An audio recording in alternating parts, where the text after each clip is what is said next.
Good morning, everyone. I stand here before you today for Kendall. He's a little indisposed. He had a bit of surgery yesterday, and Endone is his best friend at the moment. This week, I was doing a bit of research for work, and I came across a little nugget that made me think. And this nugget said, "We will never change the world by going to church. We will only change the world by being church."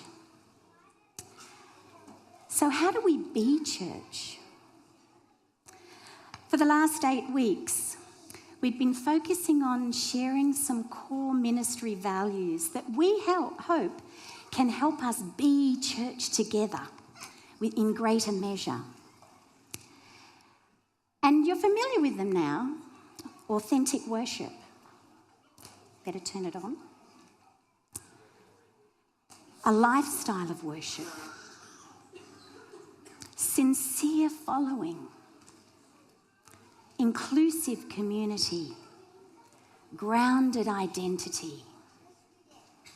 Safe home. Lavish generosity. And proactive mentoring of each other. These, in a sense, are sacred. They are beliefs. They have the potential to drive and shape our ministry, our being together. And they're kind of threads that we want to weave into not only what we do, but who we are as church, as a faith community. They're what's important to us. And they can determine so many things and influence so many things that we do in our church. Imagine if all of us tried to infuse them into every single area, little patch of church that we're involved in. They can really influence how we be church together if we let them. And here we come to our last one. They've been prayed over, they've been reflected on for many an hour.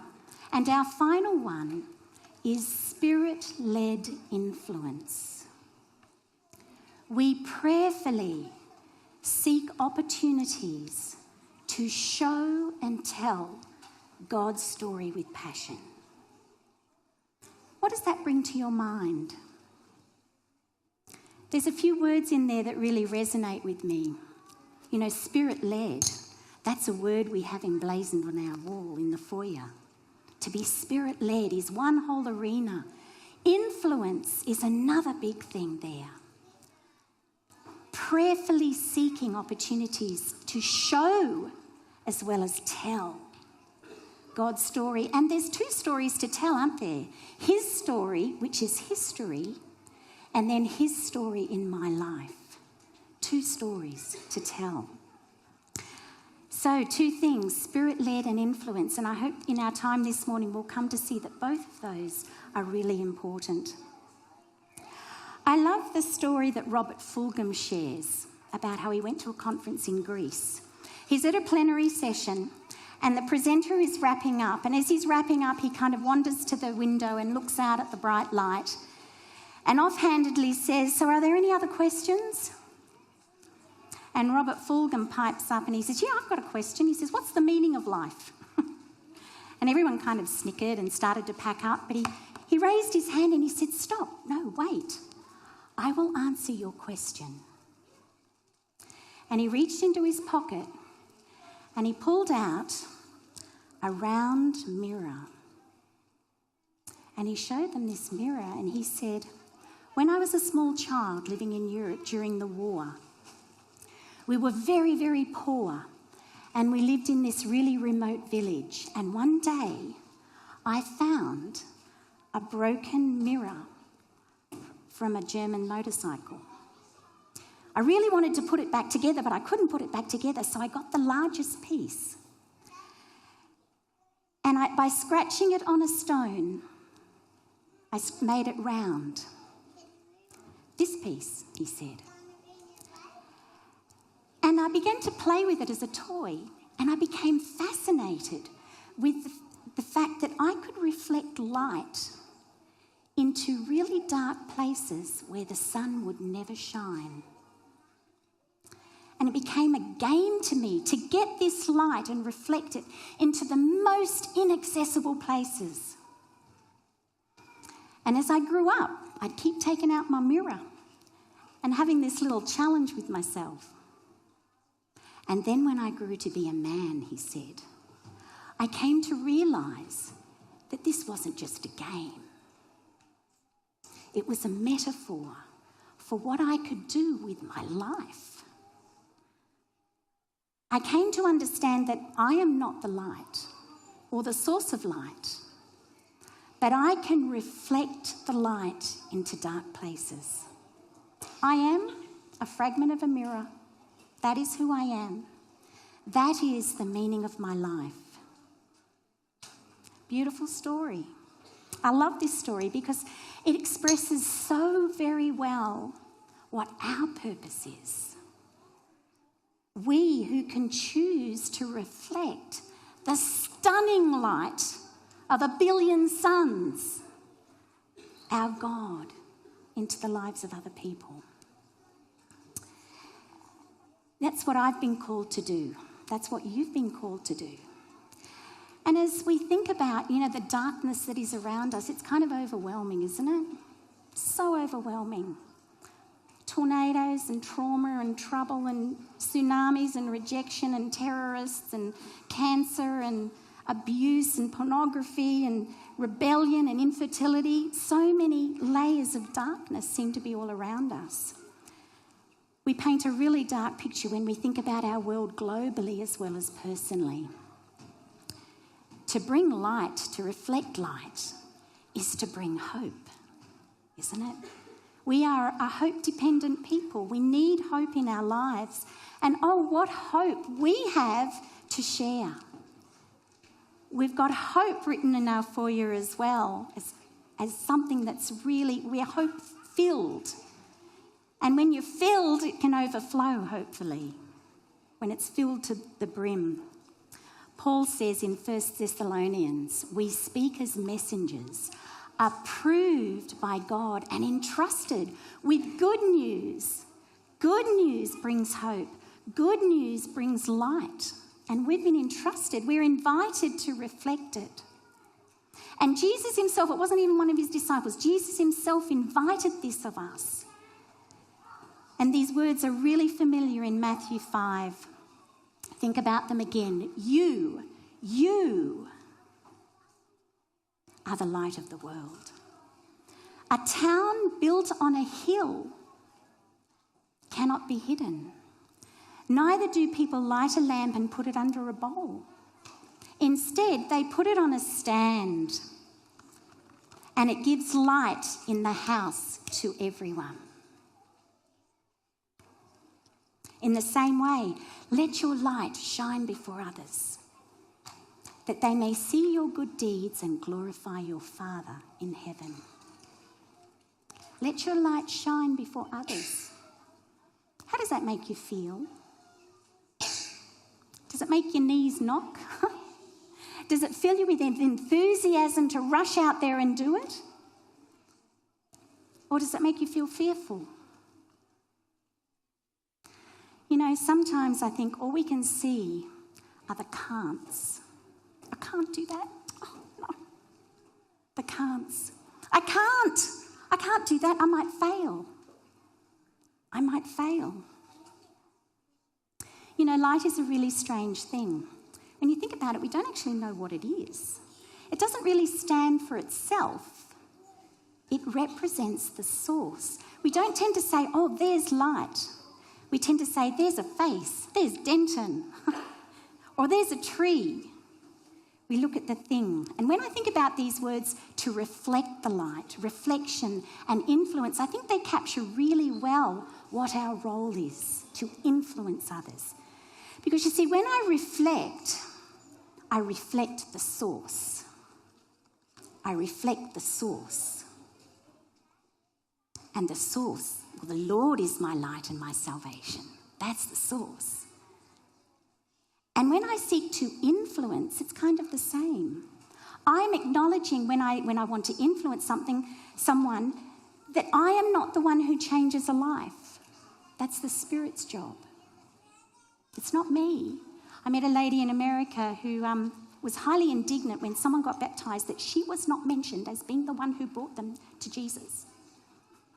Well, that is the Spirit's job. Let's not overinflate our role in it. I am there to influence. The Spirit is the one who draws them.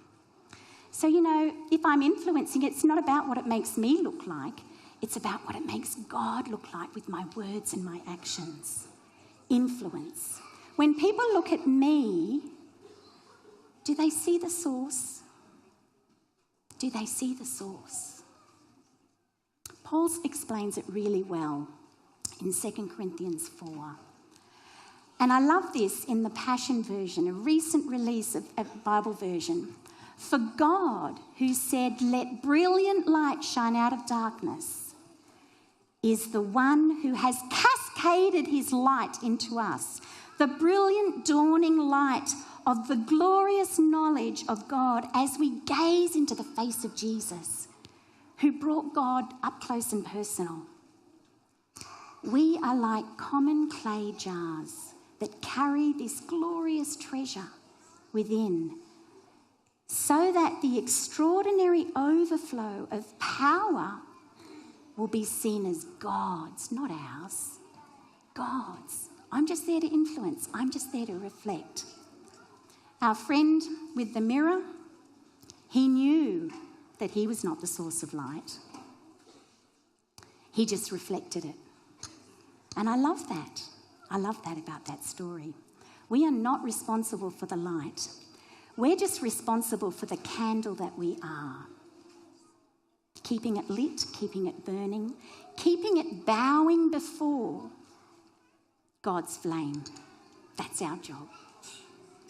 So with him being the light, how can we fail if he's the light? We might say, I can't, I have such a small light. It's only little. Sometimes life eats away at our confidence, doesn't it? Our stamina and even our conviction that there is light out there. We can be surrounded in darkness personally. But John 1:5 tells us, the light shines in the darkness and the darkness can never extinguish it. So, light can extinguish darkness, but darkness can never extinguish light. Isn't that fantastic?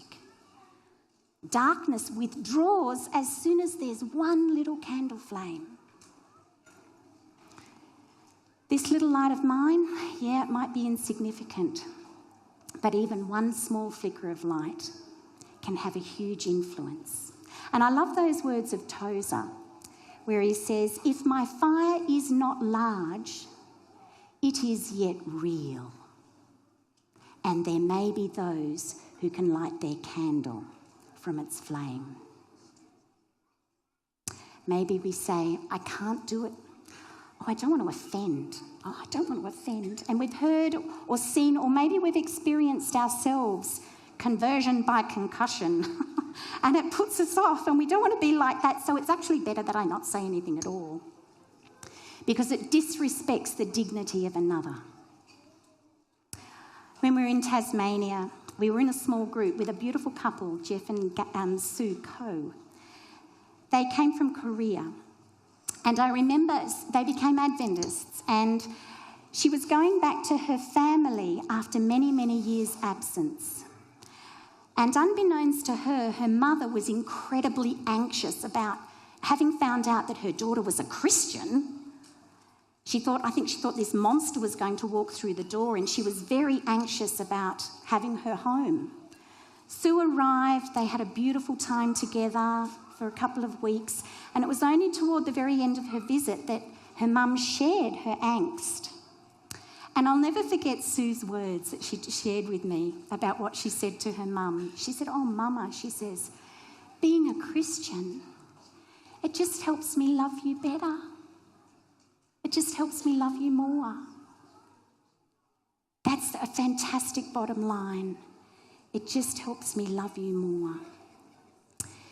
Maybe you say, I don't have a dramatic story to tell. You know, when I think about my journey, I guess this is me. I haven't got a dramatic story to tell.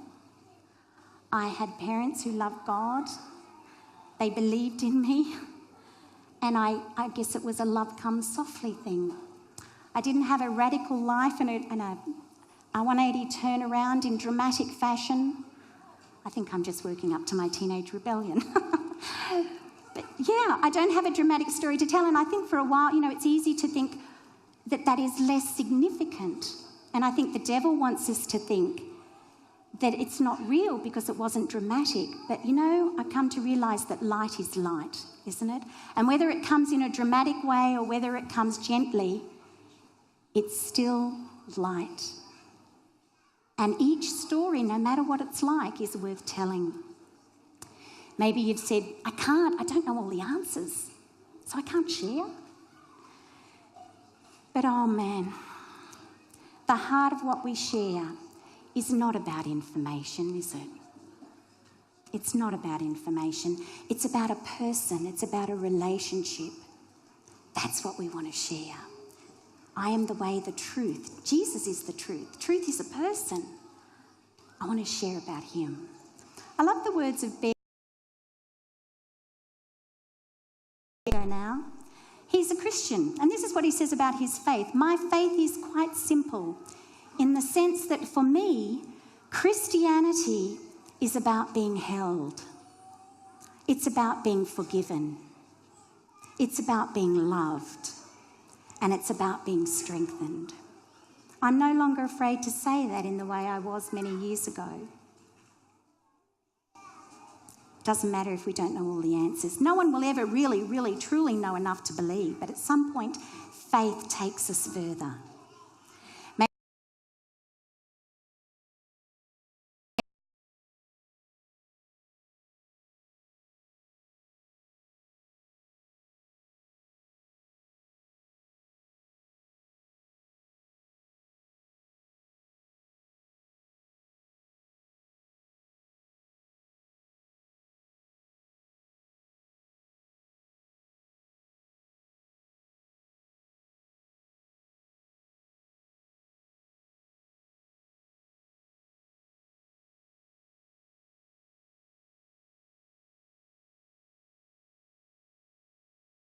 The light or illuminate the light? Hide and seek or show and tell? And when we eliminate it, we actually betray the presence of God, who is the light, who 2 Corinthians 4 said is in us. We're denying that. God has always been a God of choice. Isn't that fantastic? And he never ever wants our reflecting to be an obligation, an ought to, or a should. 2 Corinthians 3, just one chapter before, has these beautiful words. And my favourite version of this is the Jerusalem Bible. Now this Lord is the Spirit, and where the Spirit of the Lord is, there is freedom, there is choice. And we, with unveiled faces, reflecting like mirrors the brightness of the Lord, all grow brighter and brighter as we are turned into the image we reflect. Isn't that beautiful? This is the work of the Lord. It's his work in us. The New King James Version says, beholding as in a mirror, we're being transformed. Beholding, what a great word. Moses, we remember back in Exodus, beheld the glory of God. He was up on the mountain, and then he reflected the glory of God, and he came down in Exodus 34. And in verse 29 it says, when Moses came down from Mount Sinai with 2 tablets of the testimony in his hand, the second lot, he came down from the mountain. He did not know that the skin of his face shone because he'd been talking to God. He didn't know it. He didn't know it. The brightness he saw was the brightness he became. Beholding led to becoming. Beholding led to reflecting. A beautiful thought. So it comes down to, if we want to shine, we need to behold God intently. Behold him. If you think about that word, beholding isn't rushed. It's a study, it's a gaze, it's a serious pondering. And when I do that, there are some discoveries that can completely change my approach. Because what I see when I ponder intently is a flood of grace and love. And that is worth sharing. Because when we think about the God of the universe who just spoke and stars were born and who breathed grace into my heart at the same time, a God who sent his son to this smelly little blue dot of a planet, who carried all of heaven's brightness on his shoulders and who became a redeemer for me. This is not the God, this is my God who did it for me. And who embodied light and salvation and was the best reflection of the source ever. And who offered amazing grace instead of universal disgrace. That's worth sharing. And as I behold what that grace and how that grace played out in the life of Jesus, touching lepers and smiling at Zacchaeus and noticing the widow and healing the overlooked and the downtrodden and the helpless and the rejected and the forgotten. Wow, he really did shine light into dark places, didn't he? And how can I not grasp this light and let it burst from my weak little clay vessel that's fragile? You know, in the beginning, God said, "Let there be light." He's still saying it.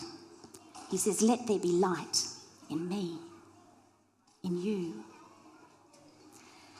And reflecting the light through my influence focuses not on what I do, but what God is doing in me, the wobbly me, the dysfunctional me, the me who doesn't have it all together. And he says, "My grace is sufficient for you in this shining, in this reflecting. My power is at its best in weakness." What a beautiful reassurance. I want to share that. I want to live my life in a way that says thank you for that and so much more. To influence a person, to shine, is to communicate to them, you too are loved by God. And not just to say it, but to have them experience it in such a way that it really gets inside. What a gift. People are craving for significance in this broken world. Craving. That's what it means to announce the good news. Psalm 40 is a beautiful psalm, and it starts off talking about how I was in the mire and the mud and how God reached down and pulled me out onto solid ground. And at the end of that little part in verse 3, it says, "Many will see what he has done and be amazed and will put their trust in the Lord." And you know, when I want to reflect God's light, it's always about glorifying God, the source. Let your lights shine so that they might see your good works and glorify your Father in heaven. That's the only reason we do it. And all of this can bring a real shift in our understanding for what it is to shine. It's really simply taking people that one step closer to this amazing God who is the source. And if you've been a can't person in the past, you know, God always has a way of changing nothing into something, like he did right at the very beginning. And as I accept the shape of my container for shining, there are so many ways that I can tell God's story in my life, show what God is doing in my life, who he is, showing that, remembering 2 Corinthians 5 that we are ambassadors for Christ, as though God were making his appeal to them through us. Through us. He is, because the Spirit is always with us. And he can lead with what we say and what we do and when and where and how. Being open to that with the Spirit is so important. So, our can'ts can become our cans. I can accept others the way they are. That's a way of shining my light, or shining his light. Accepting others the way they are, really, truly. When we think about the power of the Holy Spirit, he's able to help us do that. Think of all the astounding things he's done since Pentecost. He's able to do that for me, in me, through me. I can be a friend. That's shining my light. A true friend, and one who loves unconditionally. 1 Thessalonians 2:8 says, "We were delighted to share with you not only the gospel of God, but our lives as well, because you had become so dear to us." There was friendship and relationship there. And growth happens best in the circle of friendship, doesn't it? I can be a friend. I can reach out. I can be real too. We may impress people with our strengths, but we really connect with them in our weaknesses. So to show my weaknesses, it just shows I'm real. We connect with people through our weaknesses. I can tell of my God, about him, or share parts of my story. This is the direct way of doing it. We have a couple who'd like to share this morning. Jessie, come up first. Share a little bit with us about how you've done this in recent times. So, that's very loud. Last year, 22,000 school leavers with an atmosphere of celebration, freedom, anything goes. And there's an army of about 600 volunteers. We're called Red Frogs, a force of positive influence in hard places. We've got 1 week, it's schoolies. And it's a roller coaster of interacting with young people who, many of them probably don't even realise how desperately they need to know that they're significant. For me, it really deeply affected me how many young women really needed to know that they were worthy and precious and made in the image of God. Those who serve in Red Frogs are so frequently asked, why do you do this? Why do you help people when they're probably not even going to thank you, or maybe even remember that you've helped them at all? And we get asked this so often that we're encouraged to have a response ready. So one evening, I'm standing in Service Paradise with my group of Red Frogs, and one girl, as I found out her name a bit later, was called Darina. And in the crowds at Service Paradise, she grabbed my arm and insisted that I walk her home. And suddenly I was in this flurry of an interaction that I wasn't expecting at all. I was just there and available. And in the next breath, she started telling me and pouring out how low she felt and how insignificant and ugly, because she'd had some regrets from the things that she'd done during the week. And honestly, in that moment, I went, what do I say, God? How can I, in this briefest of moments, remind her that she is your child, that she's your daughter, and that she's precious and that she's worthy? In the very next moment, she asked me, why are you doing this? Why are you doing Red Frogs? And my reply was, because when I was lost, I needed someone to help me. When I was alone and broken, I needed someone to come alongside me and tell me that I was loved and tell me that I was worthy. And because of that, now I can come alongside. Because God found me and he came alongside me. I can serve because I have a picture of Jesus serving. I can love because God has loved me. And I can remind others of their dignity and how precious they are, because God has given me an understanding of that for my life. Barely 15 minutes later, and we'd arrived at Darina's accommodation, and the moment was over. And in the thousands of schoolies, I actually didn't see her again. But I hope and I pray in that briefest of moments that I was able to share that little sparkle just how loved she is. Beautiful. Thank you, Jess. Yeah. You know, it's in this arena that it's so valuable. Come up, Haynes. So valuable to pray that prayer in the morning for God to lead you to that person who most needs to see him and hear about him. Haynes, share. Yeah, so this was last year on the 1st of January 2018, and my girlfriend and I, she's here today, we'd been dating for how long? Keep going, Haynes, keep going. I don't even know, a few months, and we just graduated the year before, and God wasn't really in our relationship at all. I was a Christian and she wasn't at the time. And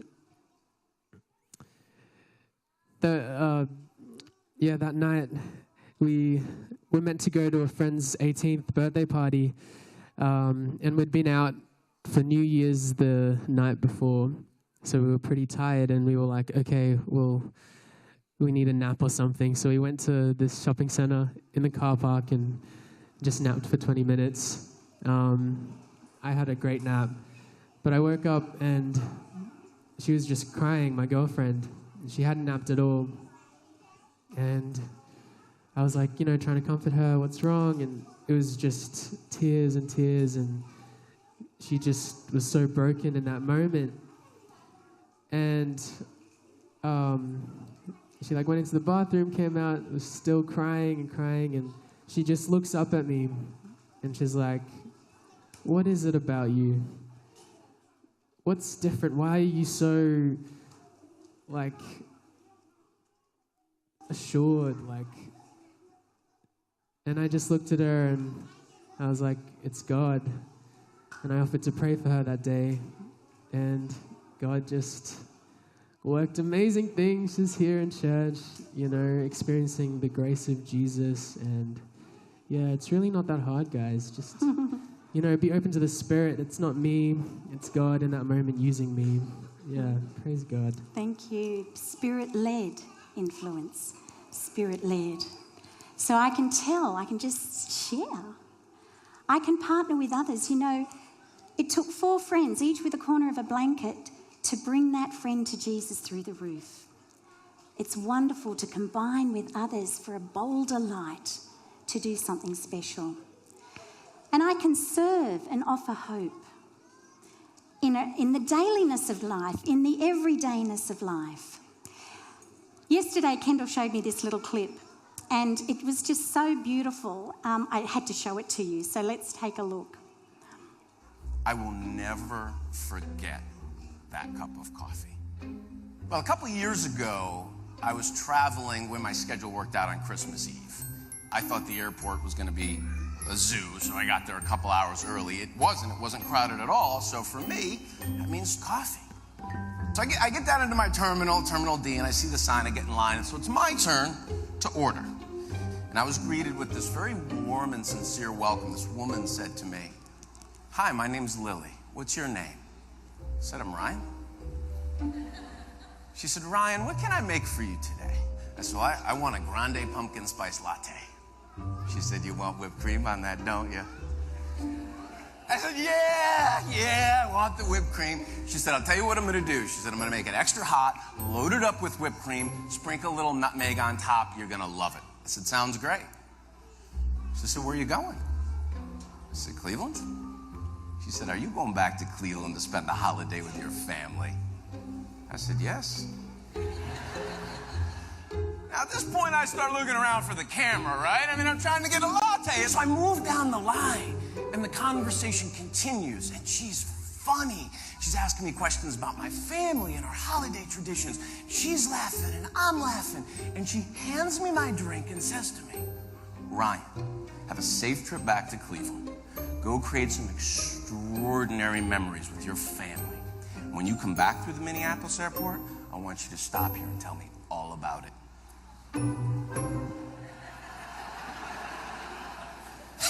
As I get my drink, I start walking away, and I stop and I look back at this woman, and I think to myself, it's it's Christmas Eve. Most people would rather be anywhere else in the world than serving coffee in an airport. Not her. It was like she was meant to be there. And I couldn't help myself. I had to go back. So I did. I walked back and I said, "Excuse me, Lily." And she jumps around. "Ryan, is everything okay with the latte?" I said, "No." I said, "The latte is perfect." I just had to come back and ask you, what is your secret to making such meaningful connections over serving coffee? Well, she corrected me. She said, "Ryan, I'm not serving coffee. I'm pouring happiness into people's lives." I said, "You're pouring what?" She wants to be happy in her life. She wants to be around happy people. So she chooses, even on Christmas Eve, to smile, to have fun, to help people, to just be happy.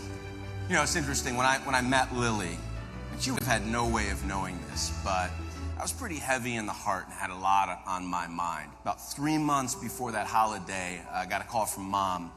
We got some really tough medical news about Dad. It was a terminal diagnosis, and we knew we probably weren't going to have a lot of time. So I was sitting in that airport on Christmas Eve, not in the best place in the world. I will never forget that cup of coffee.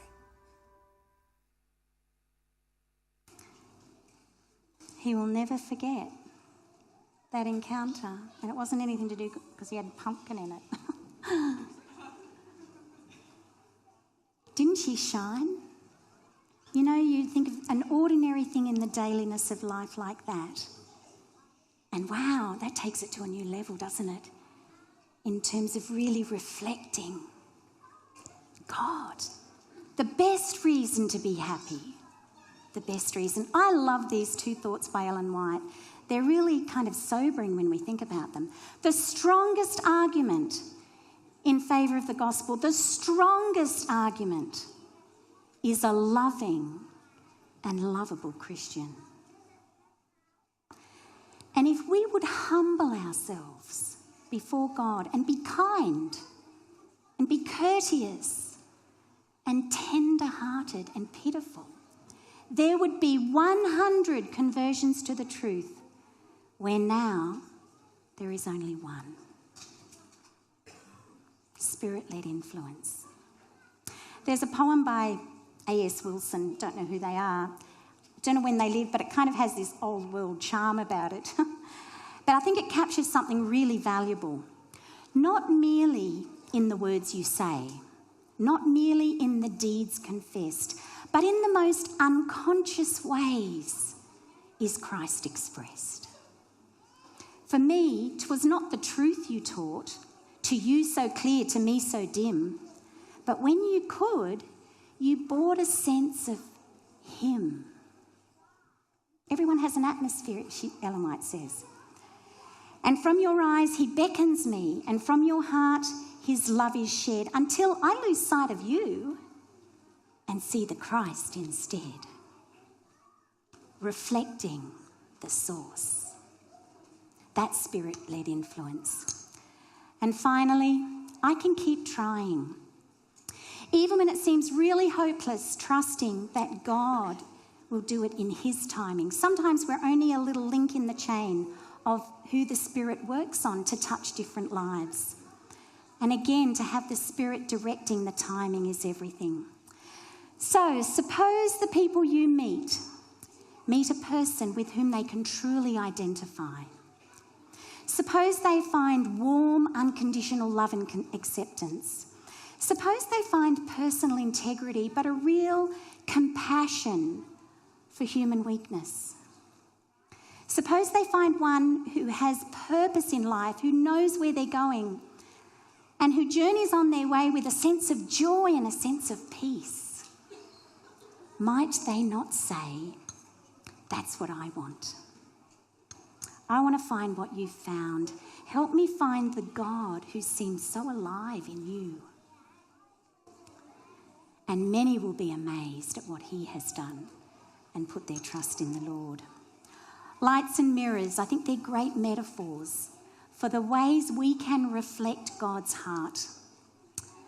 I wonder what it might look like for you this week. What might it look like for me? And as we think about that, Let Paul's words from Philippians 1 breathe into your heart. There has never been the slightest doubt in my mind that the God who started this great work in you will keep at it and bring it to a flourishing finish to the very day that Jesus appears.